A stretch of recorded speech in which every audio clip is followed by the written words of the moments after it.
Appreciate the chance to be with you, and I'm going to take you through a lot of slides, so a lot of what you'll see will be shown on the two side screens here, but you know, we as Americans are really blessed because we really do have a very strong religious heritage. I don't think there's any discussion or debate about that. We look at our artwork of the Pilgrims and the Puritans, etc., and there's no question that we have a very strong religious heritage in America. Now, what I find interesting is the way we now portray our heritage. I've recently been appointed in my state to the committee of 15 individuals that oversee the writing of history textbooks for all the students in our state. And as we go back and look over what we had, say, 50 years ago and what we have today, it's radically different. One of the things that you'll see is some textbooks today, not all, but they will at least mention the Pilgrims and Puritans, that they were a religious group. What you will not find, however, is things like this, the Mayflower Compact. Now, the Mayflower Compact, for 150 consecutive years after the ratification of the Constitution, you can find this in any American history textbook because it's a very important document. This is the first government document created on this country. First one created right here.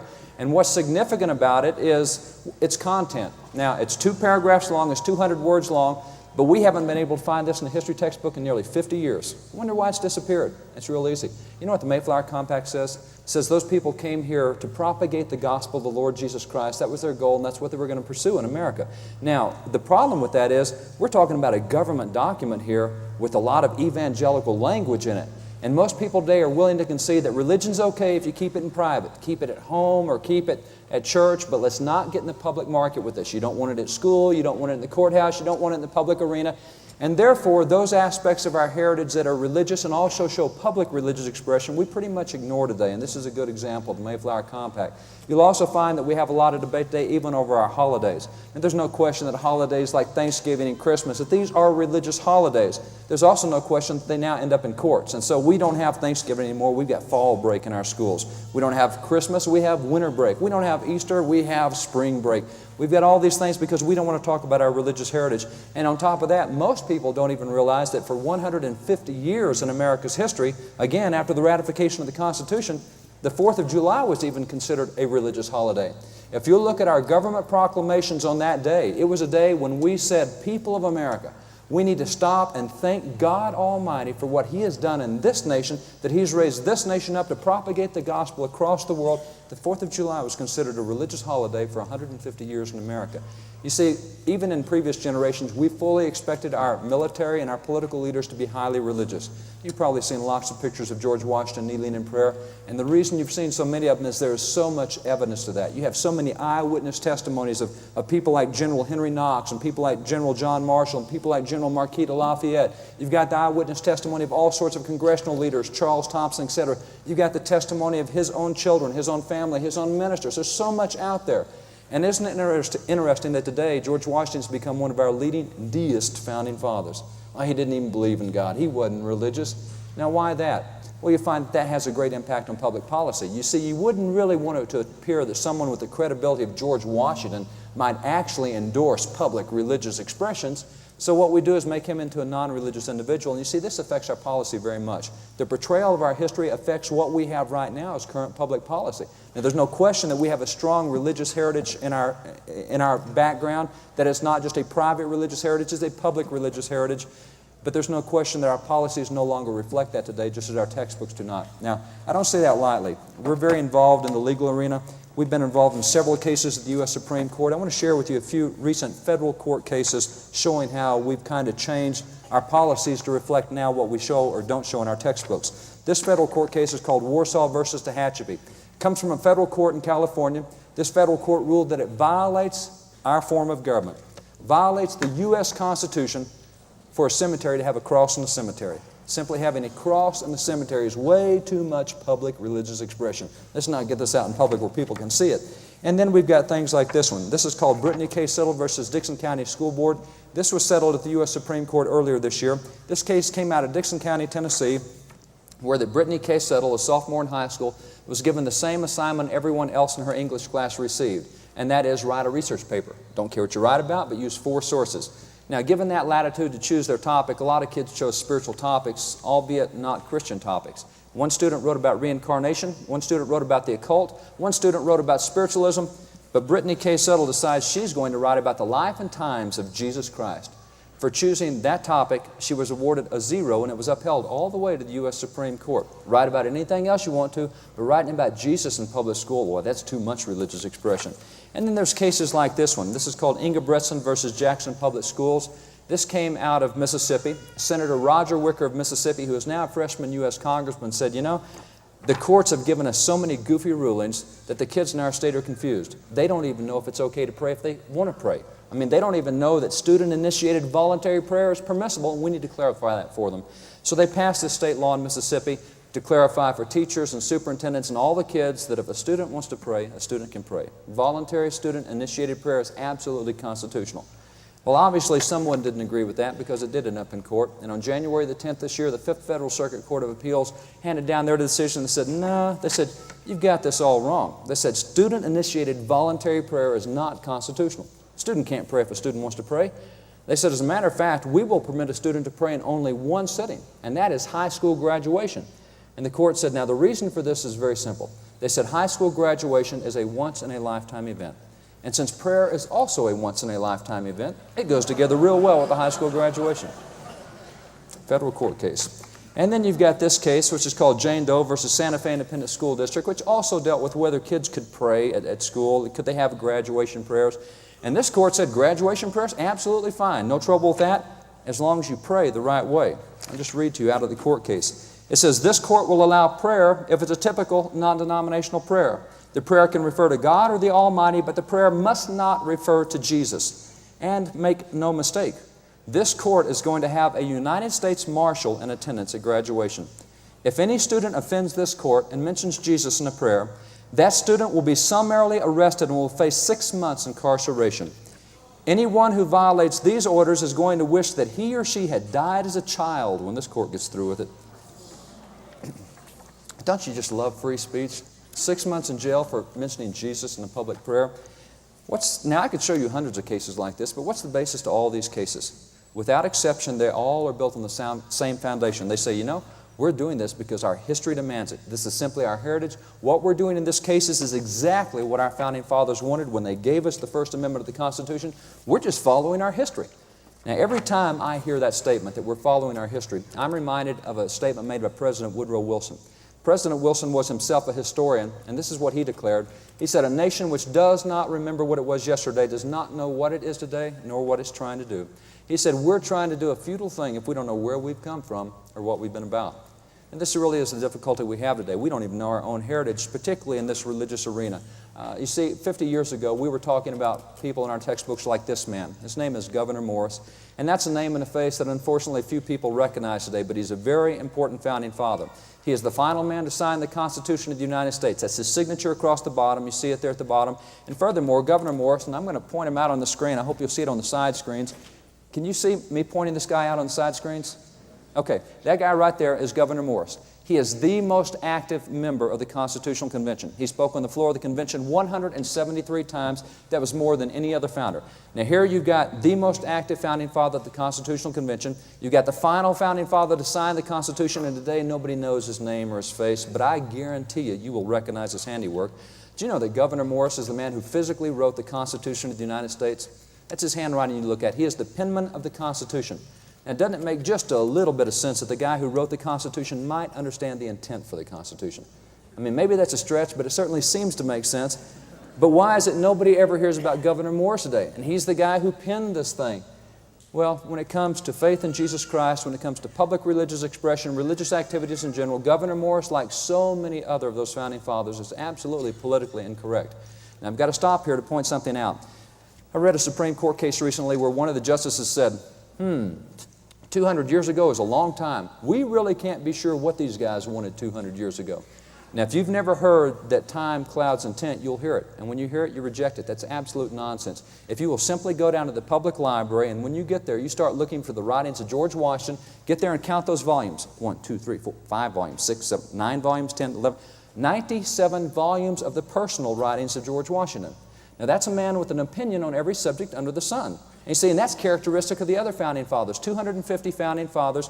You've got people like James Madison with 18 volumes of writings, and John Quincy Adams with 23 volumes, and John Adams with 33 volumes, and Benjamin Franklin with 40 volumes, Hamilton with 60 volumes, Jefferson with 60 volumes. These guys wrote it all down. It was all put down so that all generations in the future would be able to know exactly what they believed. And Governor Morris was no different. You see, in 1789, when the Constitution was ratified, the very next 2 years consecutively, 1790, 1791, Governor Morris authored 2 works on the Constitution. You know what he told us? He said, religion is the only solid basis of good morals. Therefore, education should teach the precepts of religion and the duties of man toward God. Now, that's nowhere close to the national policy we have today. But then again, what does he know? He just wrote the Constitution. You see, but this is the irony of not knowing our own heritage, not knowing what was in our background, not knowing what the intent was. The same way, another founding father that I have a lot of fun with is this man, James Wilson. Now, you can always recognize James Wilson because of the glasses he wears. Anytime you find a founding picture with those glasses, you found James Wilson. James Wilson is the next to the last man to sign the Constitution. That's his signature right above Governor Morris, the second from the bottom there. And James Wilson, over on the far right side of the screen, right below the flag, the man wearing glasses right there is James Wilson. Now, he is the second most active member of the Constitutional Convention, spoke on the floor of the convention 168 times, and so here he is, the second most active. He signs the Constitution. When George Washington becomes president, he puts James Wilson on the U.S. Supreme Court as an original justice on the court. So here he is, one of our leading justices on the court, and in 1792 he authored America's very first legal commentaries on the Constitution. You know what this founding father, the second most active member of the convention, this leading attorney of the day, told us in those legal commentaries? Look what he said in his legal writings. He said, human law must rest its authority ultimately upon the authority of that law which is divine. He starts out by saying, you cannot separate God's law from civil law. Those two things are inseparable. Human law must rest on that which is divine. He says, far from being rivals or enemies, he said, religion and law are twin sisters. They're friends, they're mutual assistants. Indeed, these two sciences run into each other. And that's a great description of where we are today, a word description, because today they do run into each other. It's like a head-on collision. I mean, you use something religious in the courtroom and you're in a lot of trouble, as evidenced by the case that we had at the Supreme Court not long ago called Commonwealth versus Chambers. In that case, came out of Pennsylvania, a man named Carl Chambers was convicted by a jury for taking an axe handle and brutally clubbing to death a 71-year-old woman to steal her Social Security check. Not only was he convicted by that jury, he was sentenced to death by that jury, and yet the court overturned his conviction, because they pointed out that despite all the evidence and all the witnesses and all the testimony, something terrible had happened in the courtroom. They said that in a statement of less than 5 seconds, the prosecuting attorney had mentioned 7 words out loud from the Bible. And the court said, we can't have that. So despite the evidence, despite the brutal nature of this crime, you mentioned a Bible verse, now we've got to reverse the murder sentence of this brutal murder because you mentioned a Bible verse in the courtroom. You see, today, law and religion are enemies. They don't get along, but back then they were like 2 yoke of oxen pulling in the same direction, never to be separated. And then another founding father I have a lot of fun with because he speaks to a very contemporary issue is this man, William Samuel Johnson. William Samuel Johnson, signer of the Constitution. You'll see his signature there under the Connecticut signers. This is William Samuel Johnson's signature right across here. William Samuel Johnson on the left side of the screen, that is his face right here. William Samuel Johnson was not only a signer of the Constitution, he was one of America's leading educators. He's the first ever president of Columbia College in New York, still exists today. And as a leading founding father, as a prominent educator, he was very often asked to address public school graduations. Now, please don't think that public schools are something new in America. We've had public schools in America for over 300 years. At his time, they were over 100 years old, and so it was not unusual that he would address public school graduations. Well, it's interesting to see what he did at those graduations, because as I've already pointed out to you, today we have a lot of trouble with what we can and can't do at graduations. I've shown you the legal cases on it. And a lot of that dates back to a Supreme Court case that occurred in 1992 called Lee versus Wiseman. It's a case in which we were involved. And that case came out of Providence, Rhode Island, which is a city that's had public schools for over 300 years. And they wanted to do there what they've done every other year, and that was have invocations and benedictions at graduation. Now, that particular year, they went to Rabbi Leslie Gutterman. They said, Rabbi, would you deliver the invocations and benedictions for us this year? Rabbi said, be happy to. After Rabbi agreed to deliver the invocations and benedictions, school officials went to him and said, now, Rabbi, we need to remind you of a few simple things here. Number one, this is a secular sitting. Number two, this is a secular meeting. Number three, we need for you to pray a secular prayer. How would you pray a secular prayer? I mean, what is a secular prayer? That's an amazing request. And that's what he said, a secular prayer. Well, bless his heart, he knew what they wanted. They wanted a politically correct, non-offensive prayer that offended no faith. So he tried his best to accommodate that. He came back with an admittedly bland prayer. Matter of fact, it was so bland that when this case was challenged and taken to district court, in district court there were actually discussions over whether or not he had prayed. They weren't even sure it was a prayer when they got it in court. I mean, it was that bland. Now, what had happened was it was graduation. So he addressed these kids on their civic duties and responsibility and patriotism and justice and all these great things, but he made the mistake of invoking the G word. He mentioned that three-letter God word one time right at the very beginning, and for mentioning that word, it went all the way to the U.S. Supreme Court. The hearing that year was November the 5th, 10 o'clock in the morning. 1 hour later was all over and done with. And when the court rendered its decision the following June, by a 5-4 margin, we lost the case. By a 5-4 margin, the U.S. Supreme Court said that if a student were to hear the public acknowledgement of God, if a student were to hear God mentioned aloud in public, the Supreme Court said that would constitute not only religious but also psychological coercion against that student. So with that ruling, of course, that went across the nation, and schools started corralling what they did and mentioning God at graduations, etc. And what happens with this is a public perception in the minds of many in the public community that it's unconstitutional to do this at graduation. That must mean those who gave us the Constitution didn't want this going on. Too many people associate what is ruled by the court as the original intent of the founders. Now, I want to go back and show you what William Samuel Johnson did at his public school graduation. Again, it's recorded in his writings. And he said, students, he said, you this day have received a public education, the purpose whereof hath been to qualify you better to serve your Creator and your country. We paid for your education with tax dollars to teach you how to serve God and country, to teach you how to live by the precepts of God's Word. He continued, he said, now, you are sensible. He said, your first duties you are sensible are those you owe to heaven, to your Creator, and to your Redeemer. He said, let these be ever present to your minds and exemplified in your lives and conduct. And for the rest of his oration, he went through specific Bible verse after specific Bible verse. The very next one he used, he said, students, we are told in Acts 17:28 that in Him we live and move and have our being. He said, I want you to remember that apart from Jesus Christ, you can do nothing in your life. And he went that way for verse after verse after verse. Now, I guess it's unfortunate that somebody didn't tell him that what he was doing was unconstitutional. I guess he just didn't realize that. You see, this is the irony. If we did the exact same religious practices of those who gave us the document, today they'd be struck down under that same document, supposedly by their authority. Now, how's this come to be? Well, particularly in the last 3 decades, we've really seen the changes in textbooks and in rhetoric, etc. And we're told basically that America is a secular nation created on a secular document by secular people who wrote that secular document, and that's why it's to remain secular today, and that's why we're not supposed to have this public religious expression. Great example of that is this article right here that ran not long ago in the LA Times, ran across the nation, picked up on wire service.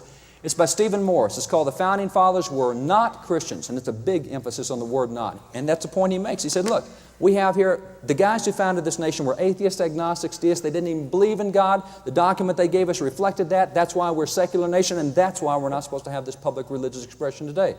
Now, that's also all over universities. I speak at public universities across the nation. In the last 3 years, I've had students come to me on a regular basis telling me that in their American history classes, university level, not only are they now taught, but they are now tested, that not one single one, not even one of our founding fathers even believed in God, that they were all atheists and agnostics and deists. And you consider what that does for our public policy 15 years from now when these kids become our local and our state and our federal leaders. I mean, there's no reason they shouldn't accept this. They're being taught that. They're being tested on it. Now, 15 years later, they're in office, and a question of religious expression comes before them. How do you think they'll rule? What do you mean, can you have a nativity scene in public? Of course not. The guys who gave us the Constitution didn't even believe in God, much less Jesus Christ. No way would they have wanted a nativity scene in public. And by the way, what in the world are we doing with in God we trust on the money? They never would have wanted that, and on it goes. And you see, this is how the perception of history affects public policy. So we need to deal with this for just a moment. Now, what you see here on the screen in front of you, these are the 56 atheists that signed the Declaration of Independence. Well, current portrayal. Now, I will quickly acknowledge that neither Jefferson nor Franklin, neither one of these two guys right here is a Christian. Now, Jefferson's going to fight me on this because in his own writings on several occasions he says, I am a Christian, I am a true Christian, I am a true follower of Jesus. I've got to disagree with him because you see, by any orthodox definition, he doesn't fit. Now, he thought that Jesus was a great prophet sent by God, just like Moses or David or Samuel, and you better pay attention to the teachings of Jesus just like any other prophet. But was Jesus divine? Oh no, he wasn't divine. He wasn't the Son of God or the Savior of the world. So by an orthodox definition, despite what Jefferson calls himself, I've got to say that today we would not qualify his definition as Christian. So let's say that Jefferson and Franklin are not Christians. Beyond those two, you prove to me that anyone else up on that screen is not a Christian, much less that he's an atheist or an agnostic or a deist, and you got your work cut out for you.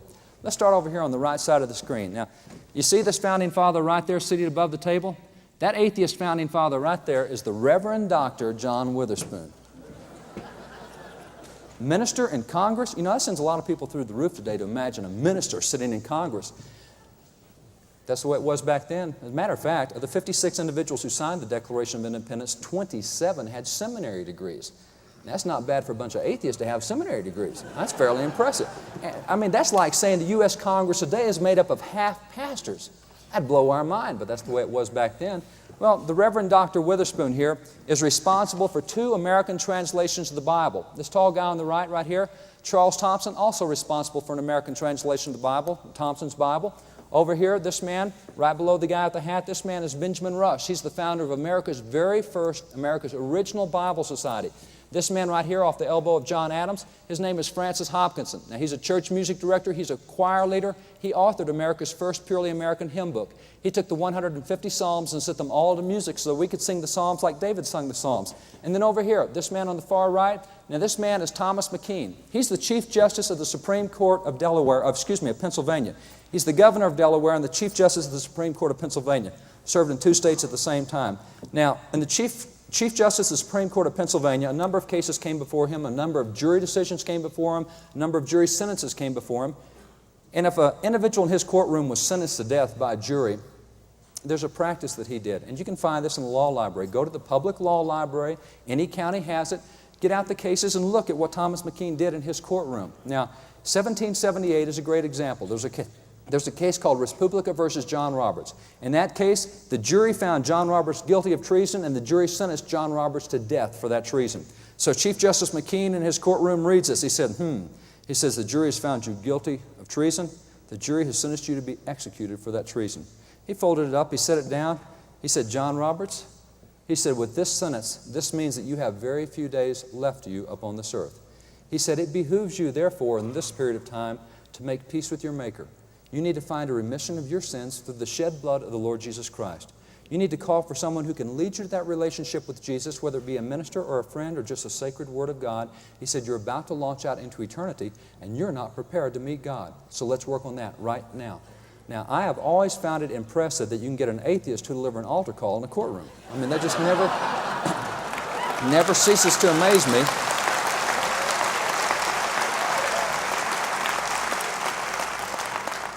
And you got to consider, people like myself, I'm called the radical religious right.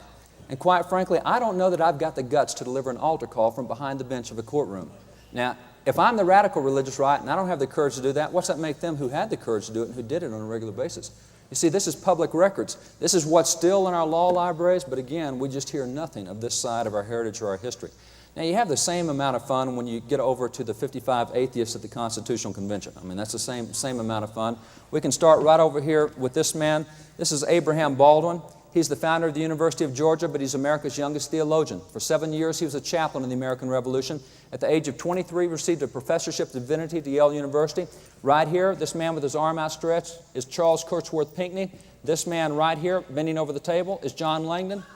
Those two founding fathers founded the American Bible Society, the same American Bible Society that still exists in America today, the same Bible Society that over the last 5 years has given out millions of Bibles in Eastern Europe as the walls have come down. It was started by those two atheist founding fathers.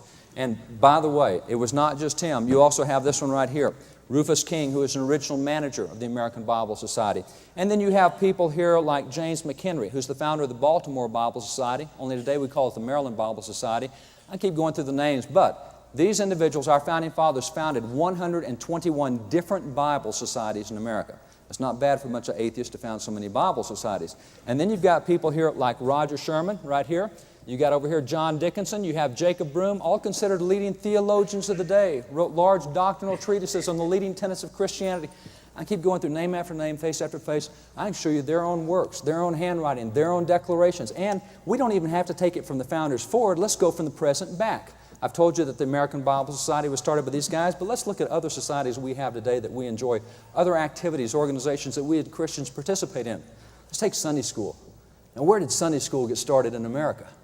1791, they formed the American Sunday School Union. By the signers of our documents, they formed that movement in America. The first ever president of the American Sunday School Union was Francis Scott Key, the man who authored the Star-Spangled Banner. For 52 consecutive years, he was president of the American Sunday School Union. His two great loves, America and getting kids in Sunday school to teach them about Jesus Christ. Who were the original officers of the American Sunday School Union? Well, Chief Justice of the U.S. Supreme Court, John Marshall, Supreme Court Justice Bushrod Washington, Revolutionary hero and general Marquis de Lafayette, etc., etc. You just go down through the list of the officers who ran that organization over the years. It's incredible to see how many of our founders were there. And then everybody's aware of evangelization and witnessing and passing out tracts, etc. The American Tract Society, you've probably heard of that. That's one of the leading tract distribution companies in America today. It's not a new company. The American Tract Society was formed by our founding fathers. Matter of fact, I have a number of the original tracts written by our signers of the Declaration, our signers of the Constitution for the American Tract Society for the purpose of evangelization and witnessing. Passing out tracts in America is nothing new. Our founding fathers started that. I can go through society after society after society that we still have today, take you back to the roots and show you the original founders of those societies were these gentlemen right here. Matter of fact, if you just go into their writings, you don't even have to do the stereotypes, just start individually getting into their writings. For example, people like Sam Adams. Sam Adams, the father of the American Revolution, the governor of Massachusetts, look what he declared in his writings. He said, I rely upon the merits of Jesus Christ for a pardon of my sins. That's not bad for an atheist. I mean, that's fairly impressive. But see, this is the declarations you find all over their writings. In the same way, John Dickinson, a signer of the U.S. Constitution, John Dickinson declared, rendering thanks to my Creator, to Him I resign myself, humbly confiding in His goodness and His mercy through Jesus Christ for the events of eternity. And then you get into people like Charles Carroll, a signer of the Declaration of Independence. Charles Carroll was the final surviving signer. He was the last of the 56 who signed to pass away. Look what he declared in his writings. He said, on the mercy of my Redeemer I rely for salvation, and on His merits, not on the works I've done in obedience to His precepts. I mean, these are clear evangelical declarations. And then John Jay. And John Jay, original Chief Justice of the U.S. Supreme Court, the Governor of New York, one of the three founders most responsible for us having the Constitution today. John Jay is also one of the original founders of the American Bible Society. He's the second president of the American Bible Society. Look what he declared. He said, unto Him who's the author and giver of all good, I render sincere and humble thanks for His manifold and unmerited blessings, and especially for our redemption and salvation by His beloved Son. Blessed be His holy name.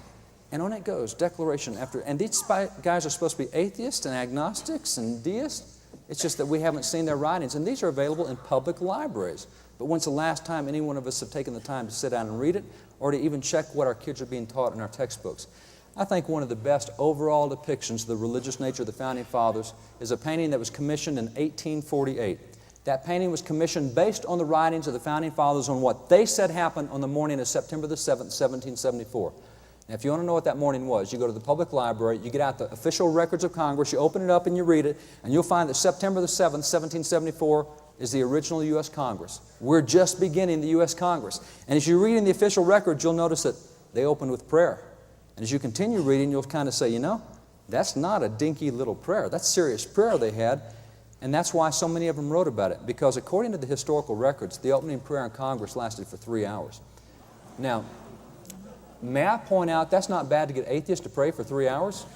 I mean, by and large, we can't get Christians close to that, but our atheist founding fathers prayed for 3 hours, and so many of them wrote about it. You have over here people like Samuel Ward, over here Thomas Cushing, right here is Sam Adams. He's got a great letter on it. Again, it's in the public library. Right here is John Adams. Now, John, in his letters, he wrote his letters to his wife about what happened here, and his letter told Abigail that not only did they have prayer that morning, but also in Congress that morning, they had a Bible study out of Psalm 35 and Psalm 36. He said, God so spoke to Congress out of Psalm 35, so built their faith that because of that scripture and that Bible study, they actually believed for the first time that they could defeat the British in the upcoming conflict. So in his letter, he said, Abigail, I beg you, read my letter, which described the prayer, read my letter and read Psalm 35 together. And then read them to your father, who is the minister at their church. and then have him read them to the church. He said, I want everyone to know what happened in Congress this morning with Psalm 35. And we didn't even know they had a prayer, much less they had a Bible study that they claimed turned their mentality, their thinking. And then you've got people here like Silas Dean, the middle of these three guys here under the window. Silas Dean, American diplomat, this is the way he described that morning. He said, after this time of prayer, he said, even the stern old Quakers had tears running down their cheeks. Now, the Quakers are the least likely to cry. And even they're crying after this time of prayer in Congress. And these are supposed to be atheists, agnostics, deists. How does this work? Out of 250 founding fathers, we definitely have a dozen that are not Christian. Jefferson and Franklin and Joe Barlow and Henry Lee and Aaron Burr and Thomas Paine and Ethan Allen and Charles Lee and Henry Dearborn, etc. A dozen that were not Christians. That's 5% of the founding fathers. 5% of the founding fathers not being Christian is a better ratio than what most churches have, and yet we're talking the Congress of the United States.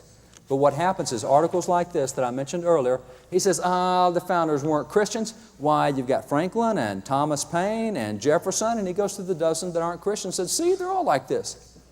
Why not take the 95% and say, you know, your average founding father started the American Tract Society, the American Sunday School Union, the American Bible Society, the American Board of Commissioners for Foreign Missions, the Christian Constitutional Society, etc., and look at what the 95% did.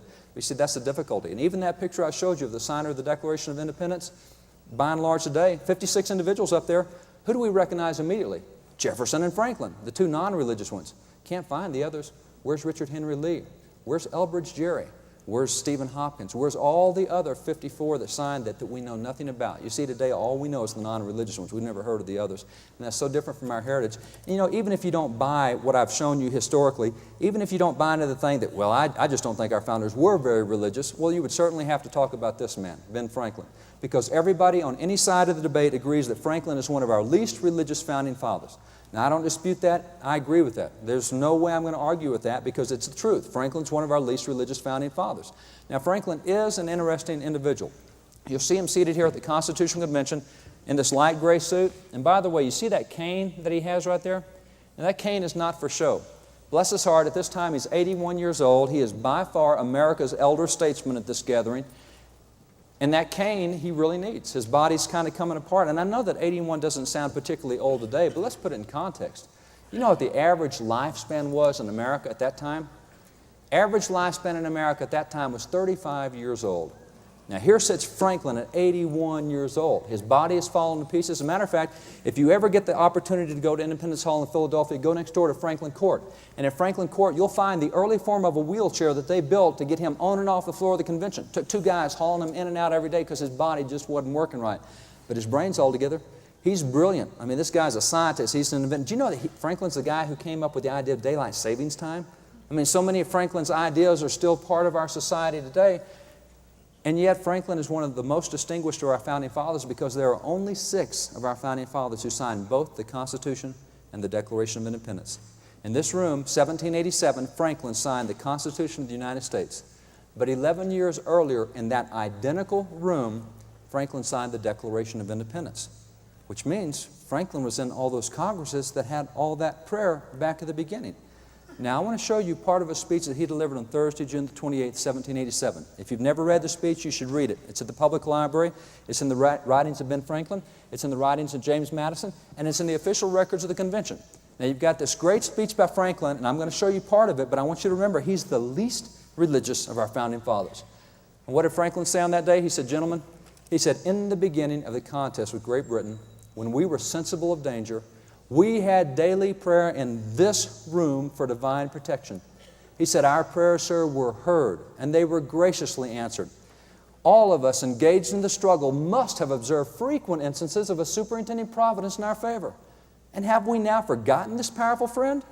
Or do we imagine that we no longer need his assistance?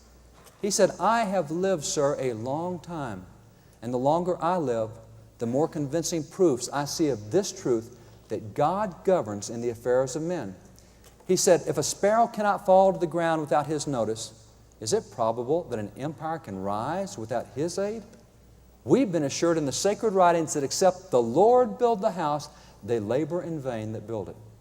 I firmly believe this. And I also believe that without his concurring aid, we shall succeed in this political building no better than the builders of Babel. I therefore beg leave to move that henceforth prayers imploring the assistance of heaven and its blessing on our deliberations be held in this assembly every morning before we proceed to business. Now, may I point out, that's not bad for the least religious of the Founding Fathers. I mean, this is fairly impressive. Here you've got the least religious Founding Father chewing the other guys out for not praying enough, and he beats them over the head with the Scriptures to prove his point. He says, guys, Genesis 10, Genesis 11, Psalms 127, Matthew 6. He goes through all these Scriptures to prove this point, and he's the least religious of our Founding Fathers? You tell me on what basis then I'm to accept that our Founding Fathers didn't want public religious expression when even the least religious is calling for more of it. You see, this is where when we knew our history, we had totally different national policies. If you'll go back to the U.S. Supreme Court records, you start in 1789 and go for the next 160 years, unalterable policy in America. As a matter of fact, a great case to read is the 1952 case Zork versus Clausen. Again, you can get that out of your local law library. You can read it, check it out, just like you check out a book out of the library and read it. In that case, in 1952, the U.S. Supreme Court said, time out, wait a minute, stop. They said, are you suggesting that we should separate religious instruction from public education? The court said, inconceivable. That violates all of our history, all of our law, all of our tradition, all of our precedent. No way we're going to separate religious instruction from public education. Isn't that amazing? In 1952, the U.S. Supreme Court still thought it was utterly inconceivable to do that. And just 4 decades later, we're now giving out 6-month jail sentences to kids who pray in the name of Jesus at school. We've come a long way in a short period of time. And a lot of the change centered around 10 years later, 1962. And this year, we had a new Supreme Court, the Warren Court, probably the most judicially active court we've ever had. And they started a war against religious expression in public. You see, that year in the case Engel versus Vitale, they said, you know, this thing about praying in public, we can't let you do that. This thing about prayers at school has got to come to a grinding halt. And so it is that for the last 3 decades, Americans have been faithfully taught that this is the chief reason the Founding Fathers gave us the First Amendment. Why? The Founding Fathers, they found school prayer reprehensible. It's repugnant to them. They didn't want it. That's why they gave us the First Amendment. Real simple question. If the Founding Fathers were so opposed to prayers at school, then why in the world didn't they stop it? Why were they constitutional for 170 consecutive years before the Warren Court discovered that we don't need this anymore? But the Warren Court didn't stop there. The very next year, in '63, Abbott Shemp and Mary Curlett, the court said, you know, this thing about reading the Bible at schools, well, we can't let you do that anymore. The Founding Fathers would never have wanted the Bible read at schools. Now, our organization, Wall Builders, we've been very blessed. We have been able to collect in our possession some 70,000 writings that predate 1812. Have thousands of the founders' original writings, their own handwriting, their own signatures, etc. And one of the rarest works in our collection, or in any collection in America, matter of fact, any collection in the world, is this one right here. This is the first ever Bible printed in the English language in America. That was the cover page that you saw a moment ago. This is the first English language Bible printed in America. Now, do you know when it was printed? 1782. Do you know who printed this Bible? The Congress of the United States. Wait a minute, 1782, that's when our Founding Fathers were in Congress. Why would they have printed a Bible? Well, it tells you right in the opening here that this is a Bible, quote, for the use of schools. You want to tell me the Founding Fathers didn't want the Bible in schools? I hold here in my hand the Bible they printed for the use of our schools. 20,000 were originally printed. There are 52 still remaining in the world today. But this is absolute proof the founders wanted the Bible in schools. And their records are clear on this Bible and what they intended and et cetera, et cetera. And yet the court says, oh no, the Founding Fathers would never have wanted this. Well, you see, it was in that series of cases that the court popularized the phrase we now hear so much. The court said, now the reason we're doing all this, you realize, is that the First Amendment mandates a separation of church and state. And certainly as we read the First Amendment, it says very simply, Congress shall make no law respecting an establishment of religion or prohibiting the free exercise thereof. I don't think I see that separation phrase you're talking about. You see, what sends these guys through the roof is not only is that phrase contained nowhere in the Constitution, there's another phrase contained in the Constitution that causes them a great deal of grief. You see, the Constitution requires that everything said on the floor of the House and the Senate be recorded in public records for our public consumption. We, the public, can go to at any time. 207 consecutive years of congressional records, we can read about any debate that's ever happened in Congress, which means we can go back to when they framed the First Amendment. You see, these are the 90 Founding Fathers that framed the First Amendment. James Madison standing right there in the center of them. It's in the records of Congress from June the 7th through September the 25th of 1789. For months, these 90 founding fathers went after it, argued, debated, we'll allow this, but we won't permit this. Now, this is okay, but not this. Back and forth for months and months and months. You know what's amazing?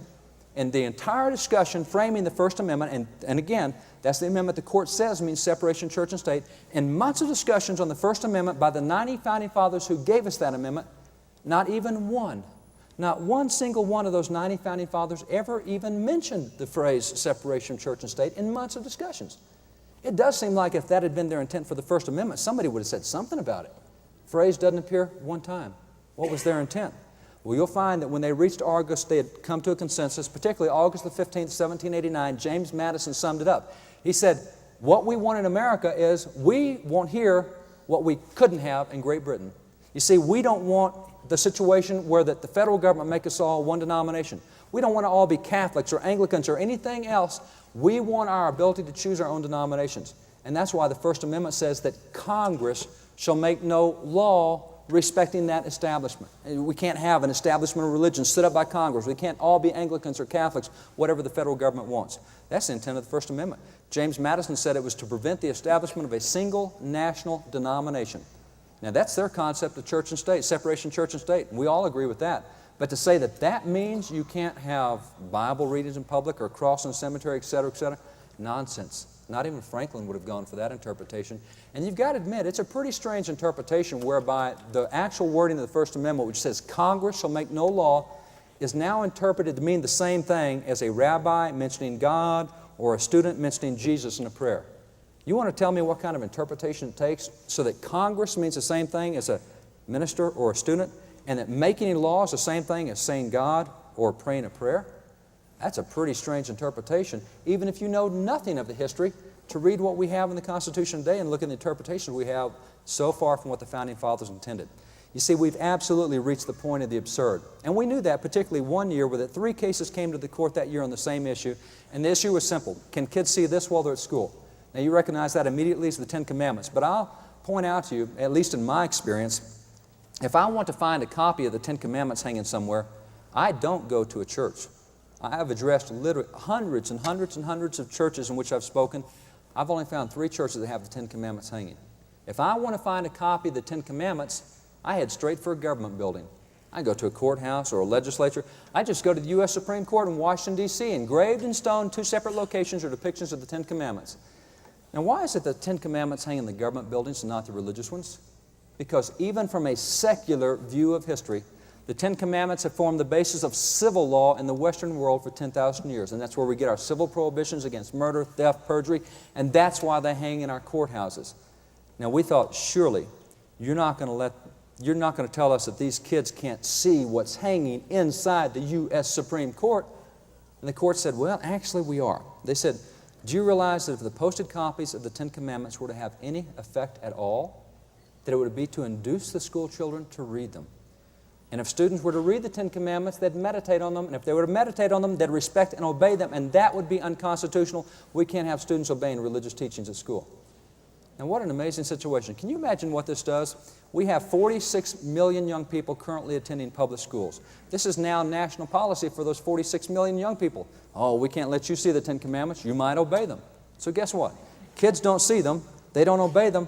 So why are we particularly surprised that now, according to the U.S. Department of Justice, violent crime has increased 694% since that point in time? Again, oh, you can't see things like don't steal and don't kill. You might obey that. That'd be unconstitutional. So they don't see it. They don't obey it. And now we got a problem we don't know how to stop. You see, we go back to the logic of previous generations. People like Robert Winthrop, great statesman, Speaker of the House of Representatives. He explained it perhaps as clearly as anyone ever has. Robert Winthrop said, men, in a word, must necessarily be controlled either by a power within them or a power without them, either by the Word of God or by the strong arm of man, either by the Bible or by the bayonet. And see, that's the only 2 ways to control human behavior. One is internal restraints applied through the Word of God, and 2 is, if somebody's not going to do it from the inside, you better learn to carry a baseball bat with you because you're going to have to beat it into them from the outside. It's either internal self-restraint or it's external coercion. Now in America, what do we rely on today? Oh, the courts have told us, well, the Bible? Well, that's unconstitutional. You can't do this internal restraint stuff. So what do? We rely on external force. That's why just last session of Congress alone, in our 50 state legislatures, in our federal Congress, last session alone, we introduced 170,000 new civil laws in America. Just last session. 170,000 laws per session?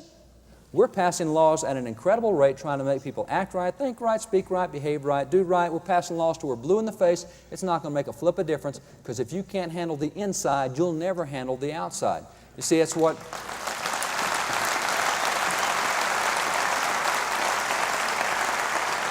Jesus tells us in the Scripture. Jesus says, where does all crime come? Where does murder and theft and hate? It all comes from the inside.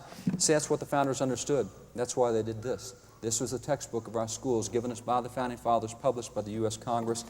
It's amazing to see the changes we've gone through, and I think that maybe Daniel Webster just really nailed this down solid. Daniel Webster, in the speech that he gave when he delivered the speech on the laying of the U.S., the cornerstone at the U.S. Capitol, the addition there, he looked at the cornerstone, he said, that rock is not the foundation of American civil government. He said, this right here is. He said, the cultivation of the religious sentiment represses licentiousness. He said, this inspires respect for law and order. This gives strength to the whole social fabric. He said, the sum of my argument actually is very simple. He said, whatever makes men good Christians makes them good citizens. You see, and that's the truth. The police aren't having to arrest good Christians for drive-by shootings and armed robbery and gang violence and assaults. Good Christians make good citizens, and that's what we knew, and that's why we never allowed the separation of those basic principles from society. That's the whole key to a self-governing nation, is self-governing individuals, and the key to individual self-government is right here, and that's what we knew and recognized for years and years. Now, you've seen where we were, you've seen where we are, and the obvious question is, how do we get back to the sound principles that we had for generations in America? I mean, how do we get back even to the principles that the Supreme Court was recognizing in 1952? Well, I think the advice for that is given very well by one of our founding fathers. This man is William Patterson. He's a signer of the Constitution from New Jersey. Across the bottom of the screen, you'll see New Jersey, and there's the signature, William Patterson. But William Patterson was also placed on the U.S. Supreme Court by George Washington. And Patterson had the distinction of still serving on the court 2 decades after he had helped author the Constitution. I mean, 1806 and 7 and 8, he's still on the court. And as the distinguished founding father, as a leading jurist in America, he was very often asked to address a number of civic groups and legal groups and judicial groups, and his speeches are recorded. And he had this speech that he liked to give. And in this speech he said, 2 decades, America has already become a world's leader. He said, people come here from all over the world to see what makes us great. And indeed, the records of that time show so many foreign individuals coming here to say, what is it about America that's caused them to become a world power so rapidly?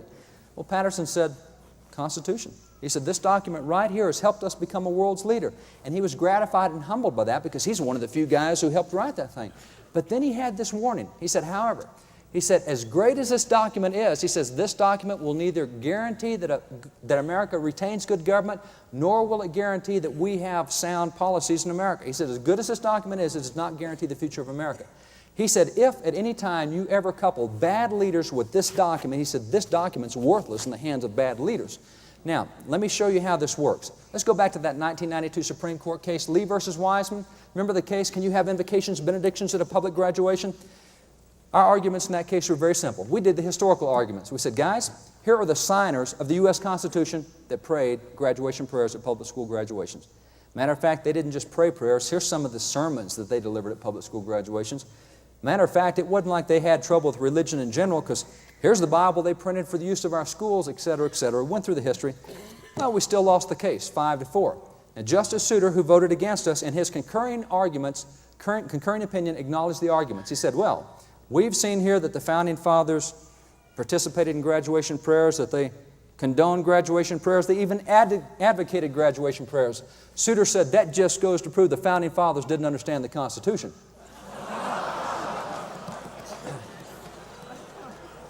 Yeah, thank you, David Souter. Now you tell me, how good is the Constitution in the hands of judges like that? Do we have any of the original religious liberty guarantees we had at the beginning? No. Why? Because he's not about to let God be mentioned in public. Well, that's psychological coercion. See, he doesn't like that. He doesn't like public acknowledgement of God or those principles. Therefore, he interprets that document the same way. And that's what Patterson said. If you put bad leaders with this document's worthless in the hands of bad leaders. And that's what we found. And that's why Patterson said the key to maintaining sound government in America is given us by God in His sacred writ. And then he then quoted a single, simple yet very profound Bible verse. According to Patterson, this was the key to sound government in America. And according to the Bible, that's the key. The Bible verse is Proverbs 29:2. It says very simply, when the righteous rule, the people rejoice. When the wicked rule, the people groan. The key to sound government in any nation is not its constitution, even though we have, I think, the best in the world. It's the type of leaders you put with it. Good government is based on good leaders, not on good documents. We got a great document, but it's not working for us now because we got some really lousy leaders that surround it. Now, the interesting thing about this is for the righteous to rule in America, there's only one way that they get there. This, according to John Jay, America is the first nation in the history of the world that belonged to the people. Now, you'll find that in Exodus 18:21, the Scriptures call for choosing out leaders of tens, leaders of 50s, leaders of hundreds, and leaders of thousands. Choose your local, your county, your state, your federal leaders. But as John Jay pointed out, America is the first nation in the history of the world that got to do that. We got to choose everything from dog catcher through U.S. president. Everybody else had parliaments that was by hereditary entry. Everybody else had monarchs or kings or dictators. But we, the people, got to choose this one. This is the government that belonged to us. You see, and that's why Patrick Henry pointed out on the back of the Stamp Act Congress writings that he had, he wrote out Proverbs 14:34, righteousness exalts a nation, but sin is a reproach to any people. He said, reader, remember this, and in thy sphere encourage virtue and practice it in thyself and promote it in others. He said, the only key to America being sound are these principles right here, which puts it all back on us. You see, if America remains righteous, it's because we, the people, demand that it remain righteous. But if America ever goes wicked, it's because we, the people, let it go wicked, and it'll be we, the people, not our leaders, that will answer to God for the national wickedness, because the nation belongs to us. There is no title in the U.S. Constitution except we, the people. And that was what they were so proud of, was this was a stewardship government. Now, our difficulty is very simple. As Christians, as Christian Americans, in 1988, only 1 out of every 4 professing Christians even voted in 1988. 1 out of 4 is not going to put very many righteous people in office. But here comes the good news. Good news is that in 1994, when that election rolled around, our very last election, did you know that we doubled Christian voter turnout in 1994? 2 out of every 4 Christians voted in 1994. Now, in 6 years, we doubled Christian voter turnout. And I'm going to suggest to you that that made just a slight difference in the outcome of the 94 elections. Like maybe the 1994 voter revolution that we hear so much about, 73 new freshmen in Congress. I've got to tell you, I spent a lot of time in D.C. I end up going there about once a month at the request of U.S. congressmen, legislators, representatives, senators, working on a variety of issues that you're not going to hear about. I mean, the media's going to tell you about the budget debates, the Medicare debates, or the welfare reforms. You don't hear about the moral and religious things that are going on, but there's plenty going on. But I've got to admit, I've never had as much fun in Washington, D.C. as I've had since the 94 elections with this new freshman class. I think this freshman class is best characterized by their opponents. You know how they describe the freshman class in the media? Bunch of Bible-thumping evangelicals. Now, that's supposed to be an insult, but I can live with that. I mean, that's no problem for me. And there's a lot of evidence to this. We have 3 Bible studies in Washington, D.C. that have gone on for over 50 years. They predate World War II and Eisenhower, but they're just for congressmen. I can't get in them. You can't get in them. They're just for congressmen. But you know, first week of January 1995, when that new freshman class was sworn in, all 3 Bible studies blew their doors off because they couldn't cram all the congressmen in that are now going to Bible study on a regular basis. They've all had to move to a larger room at least once. Once had to move to a larger room twice to accommodate all these growing individuals. And it's not just that. I mean, you've got freshman congressmen like Steve Largent from Oklahoma, a real strong evangelical, you remember from pro football days, who decides that it's not enough that we get out there and fight for our family and our kids and their moral values, etc. He said, we got to do more than that. He said, we got to pray. So he's able to obtain a room there in the House. I believe it's called Room 270, as it was related to me by one of the congressmen. Room 270, and designated as a room of prayer. And so now when a particularly vicious floor debate starts in the House, you'll hear a whisper run around on the floor. And it's real simple. It's, meet you in room 270. It's, let's go pray. Well, one of the congressmen said that recently he got that call, meet in this room, it's time to pray. He said when he went in there, he said he knelt down and he prayed. He said when he knelt down to pray, there were 2 or 3 other congressmen in there already praying. And he started praying and he prayed and he prayed. He said he looked up after about 10 minutes and there were almost a dozen congressmen in that room praying. He said he went back to praying and he prayed and he prayed. He said when he looked up at the end of 20 minutes, there were almost 2 dozen congressmen in that room. He said he went back to praying. He said prayed. He said when he looked up at the end of an hour, there were over 40 U.S. congressmen on their knees in that room praying for what was going on the floor. Now,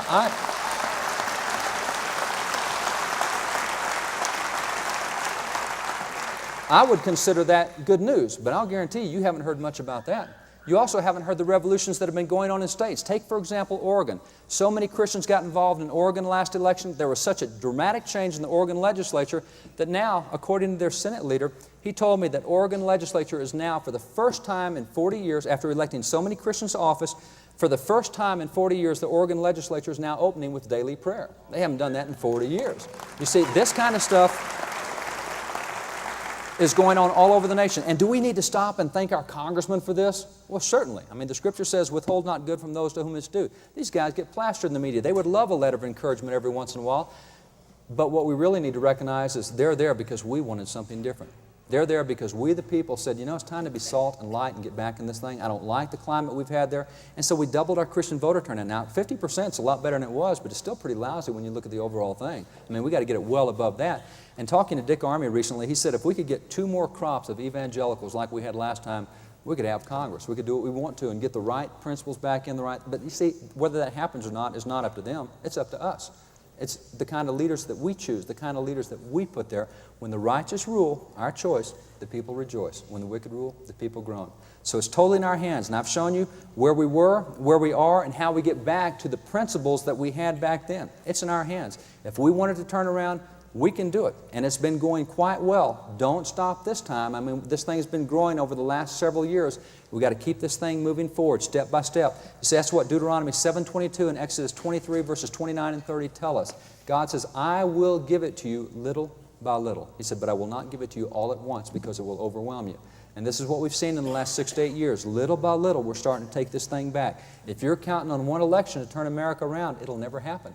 But if you'll get in there and stay there and do what Galatians 6:9 says, that if we weary not in well-doing, we will reap. We'll win this thing if we'll get in there and stay to the finish. And that's what it's going to take. Committed people getting in and saying, it's time to get involved in all these different arenas, time to get involved in education, time to get involved in the media, time to get involved in politics, time to get involved in law, time to get involved in government. We've held ourselves out long enough. You see, we are the salt, we are the preservatives. If we don't get in any of these arenas, they go rotten real fast. It's totally up to us whether these things turn around. God bless you. Enjoyed being with you.